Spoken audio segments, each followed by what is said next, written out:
Assalamualaikum warahmatullahi wabarakatuh. Kembali lagi di channel Himaki. Jadi, kali ini saya akan menjelaskan tentang dry ice. Apakah dry ice itu berbahaya? Nah, silakan simak video ini sampai habis ya. Sebelum lanjut ke pembahasan, ada baiknya teman-teman untuk klik tombol subscribe agar teman-teman tidak ketinggalan info terbaru dari channel Himaki. Dan jangan lupa untuk mengklik like dan komen agar channel kami semakin berkembang. Nah, jadi kita langsung saja ke pembahasan.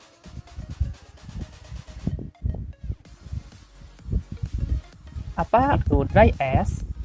Dalam bahasa Indonesia, dry ice biasanya kita sebut dengan es kering. Kenapa disebut es kering? Bukankah es itu akan berair bila mencair? Dry ice terbentuk dari karbon dioksida padat yang berguna untuk mendinginkan bahan makanan. Jika mencair, ia tidak meninggalkan bekas basahan air yang membuat dry ice akan menyublim. Nah, ini adalah contoh dari dry ice. Dry ice umum digunakan untuk keperluan industri ataupun hiburan. Bentuknya mirip es, tetapi dapat mengeluarkan asap bila dimasukkan ke dalam air. Dry ice merupakan bentuk padat dari CO2 atau molekul gabungan atom karbon yang terikat pada dua atom oksigen. Proses substitusi dari bentuk gas CO2 menjadi padat terjadi pada tekanan atmosfer dan pada suhu minus 78,5 derajat Celcius. Dry ice tidak mudah terbakar dan dapat menurunkan pH larutan ketika dilarutkan di dalam air. Dry ice tidak mencair seperti es pada umumnya, namun menyublim dengan suhu yang hangat. Itu dia pengertian singkat tentang dry ice. Perbedaan dry ice dan es biasa. Es biasa memiliki struktur H2O, sedangkan dry ice memiliki struktur CO2. Bentuk dari es biasa bentuk padat dari air, sedangkan pada dry ice bentuk padat dari karbon dioksida. Ikatan kimia pada es biasa terdiri dari atom oksigen tunggal yang terikat secara kovalen dengan dua atom hidrogen atau H2O.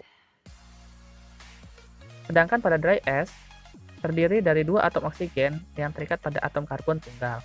Proses pembentukan yang dialami pada es biasa, padat, cairan, dan berbentuk gas.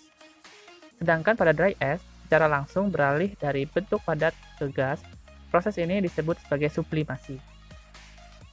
Pencairan pada es biasa dapat dengan mudah dicairkan dengan menggunakan panas. Sedangkan pada dry ice itu bisa dicairkan dengan menurunkan tekanan atmosfer.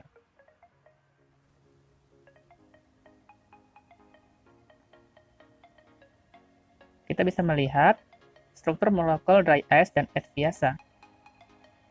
Pada molekul dry ice dan molekul es biasa terlihat sangat jelas bahwa strukturnya sangat berbeda ya teman-teman.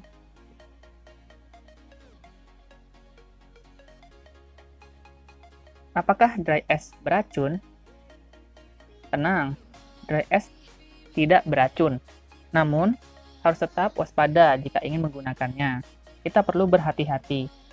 Jangan langsung memegang dry ice secara langsung dalam jumlah yang banyak. Pakailah penjepit atau sarung tangan khusus agar tangan tidak kedinginan. Jangan sampai kita tidak sengaja mengambil sepotong dry ice dan memasukkan ke mulut atau sengaja menelan. Memegang langsung dry ice tanpa perkiraan yang baik bisa menyebabkan tangan kita kedinginan dan di saat yang bersamaan ada sensasi seperti rasa terbakar. Apakah dry ice menyebabkan kematian? Jawabannya, ya bisa. Mengapa?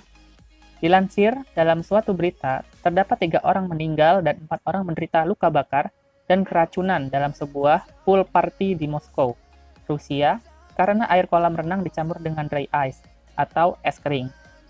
Hasil penyelidikan awal menunjukkan penyebab kematian karena lemas dan kekurangan oksigen. Dry ice tidak mudah meledak atau terbakar, tetapi memberikan banyak tekanan karena berubah menjadi gas. Jika kita menempatkan es kering dalam wadah tertutup di dekat kolam renang, ada kemungkinan wadah itu meledak.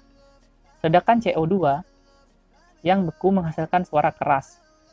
Kepingan es dan wadah yang hancur bisa terpental dan melukai orang di sekitarnya.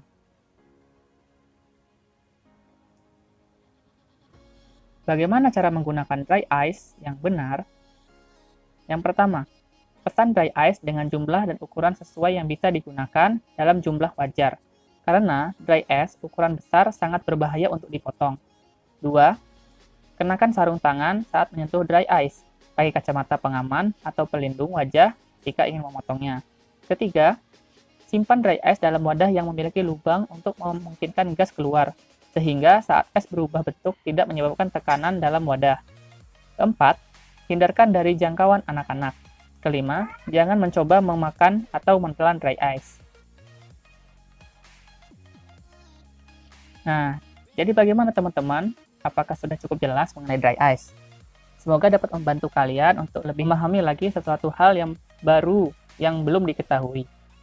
Jangan lupa mempelajari sifat-sifat fisik dan kimia suatu bahan ya. Dengan mengenal sifat fisik dan kimianya, kita bisa berhati-hati dan dapat menggunakannya dengan baik. Oke, mungkin cukup sekian video pembahasan tentang dry ice kali ini. Apabila ada tutur kata saya mohon maaf. Saya akhiri, wabillahi taufiq wal hidayah. Wassalamualaikum warahmatullahi wabarakatuh.